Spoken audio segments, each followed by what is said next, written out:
Yes, perhaps I could summarize my own position before I begin. Absolutely. As being perhaps best described as an awestruck agnostic, which is to say that through my scientific investigations, I have become more and more impressed with the incredibly, stupendously intricate nature of the cosmos as we come to understand the universe in greater and greater detail.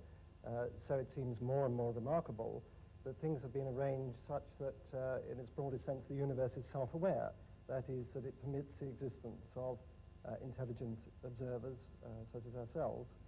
And it seems to me that this is not something which is inevitable, that the world could have been arranged differently, and that the fact that things have been arranged so that we can exist and observe the world, and that, moreover, our existence seems to depend very delicately upon the organization of the cosmos and the nature of the laws of physics. The fact that that is so seems to me a puzzle, and a puzzle that deserves an explanation. In other words, I would like to know why the world is the way it is. I can't accept it as brute fact. I would like some sort of explanation. Right. Freddie Eyre, I imagine that as far as you're concerned, we've been talking a whole lot of rubbish so far. I'd like to hear your view on the subject. I don't think we've been talking rubbish. I think there's been a lot of bad logic. But that's not quite the same thing. What the last argument comes to is saying the world is arranged as it is, therefore somebody arranged it. Now, this is a very poor argument because it could apply to however the world was arranged. I mean, all that you have said, and all that I'm afraid the Bishop has said in the book, which I also admired very much. I thought it was a very honest book and a very erudite book, I'm pleased to say so. Nevertheless, all he was saying was, there are these causes, there are these effects, and had the causes been different, the effects would have been different. Nobody's going to dispute this. What is totally lacking is any justification for the assumption that the world as it is was designed, and had the world been different, it would not have been designed. And in fact, saying it's all designed by God is not an explanation of anything at all. You're just saying, here I give up, but because, and in fact, President Davis has admitted this, so science goes no further, therefore we're going to bring old Noble Daddy to make us all feel cheerful. That won't do. The reason why I'm interested in the natural sciences here is that so often you hear people saying the natural sciences have disproved God, or there's no reasonable basis for believing in God. I'm afraid Freddie Eyre's backing a loser here. I mean, it could just be a brute fact that human beings have evolved with their amazing capacities for relationship and for their experience of God is phony. It could just be true. It could be true that our intimations of morality have no ultimate sanction, that our experience of what is true and good and beautiful isn't a window into reality. But the simplest explanation of the lot, the simplest explanation in logic, is that there is a creator. Right.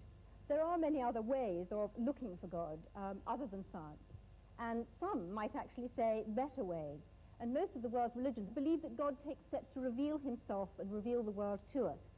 And I'd like very much to hear from Mahur Krishnamurti, who is a Hindu who is actually sitting in the audience here tonight. The Hinduism says very clearly, as far as the creation is concerned, it's not just God created the world and just left to itself. God himself became the beings, and the Hinduism strongly believes in God who creates, protects, and ultimately he dissolves. This is the belief of God, and the Hindus worship him with form and without form. The nature is the other face of God, and the Hindu strongly tries to describe the indescribable by worshipping him by various images. Can I go to Ahmed Deedat to talk about the role of revelation? You see, the Muslim believes that God Almighty, he reveals his messages in word form. And in that word form, this book, the Holy Quran, was revealed through the Holy Prophet Muhammad during the 23 years of his prophetic life. And it deals with these problems more directly instead of guessing. And God Almighty, he reasons with his creation by asking him questions. He said, now, how can you not believe in God? How can you not believe in him, seeing that you were non-existent and he brought you into being? and he will cause you to die, and he will bring you back to life again, and to him will be your return. So how can you not, in other words, the way you have been computerized, the way the Creator made you, you would naturally deflect towards God as a magnetic needle does towards north. Can I just ask you whether your God is the same God as Hugh Montefiore's, the bishop's? It is the same God, except that in our concepts we differ. You see, the Archbishop, ultimately he will come to making Jesus Christ as God, a God incarnate. Now, the Muslim says, no, God is God and man is man. Right, can I move on now? Philip Eden, as a Buddhist, what in fact do you feel about this? Because your concept of God is quite different. Yes, well, as far as Buddhism is concerned, there is rather a different approach. We feel that there is a fundamental reality or truth or ground of being, which of course is in everything and behind everything. I think that many of the followers of theistic religions tend to believe that God is out there somewhere in the cosmos, and that it's necessary for human beings to try and somehow establish a relationship with him. As far as the Buddhist is concerned, that reality is everywhere and in everything, so that the task of the individual is to understand that reality in himself, and that is the methods that are developed in Buddhism to help somebody to come to that realization. We feel that the problem with a creator is that inevitably one must then ask the question, who created the creator? And that, of course, is endless. You can go on and on doing that.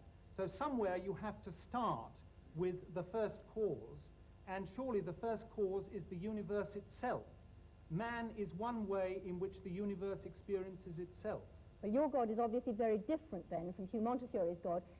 There's a point that Herman Bondi raised about, you know, the fact that many terrible things have been done in the name of religion, and I think it's perhaps important to point out that probably the reason for this is that people for a long time, I think particularly in the West, have had this concept, you know, I'm here and the truth is over there somewhere, and there is a narrow path that leads to that truth. If you have that concept, which I sort of think of as a fan-like concept, then inevitably, if you believe that you have found the right path, all the other paths are wrong, and your task is to force everyone onto that narrow path. Surely it would be so much better if we had this concept of the truth being, as it were, at the center of a circle. We are somewhere on that circumference, and there are many different paths that lead into that truth. And the thing for us to realize, I think, is that the particular path that we choose is very much a personal thing. And it depends on many different factors. It probably depends on the person that we have met that may have explained that path to us, and various experiences we've had. If only we realize, all right, this path for me is the right one at this particular time, but that does not invalidate the other paths. But are you saying, therefore, that there's only one truth, that we only have one truth that we can actually listen to and experience? There can only be one truth with a capital T, one reality. And I think the point is that all the great religions have been trying inadequately in their own way to point man towards that truth. But for heaven's sake, don't let's have this idea that there is only this one wretched narrow path and that all the others are wrong. All right, can I move the discussion on and say that we've dealt to some extent with revelation, but other people who are believers, and Hugh Montefiore has, if you like, supporters who don't only argue from design, would say that it's much more about experience and not about either design or revelation at all. I hope he wouldn't. And the experience, not Hugh Montefiore, other people would. And the experience is God showing himself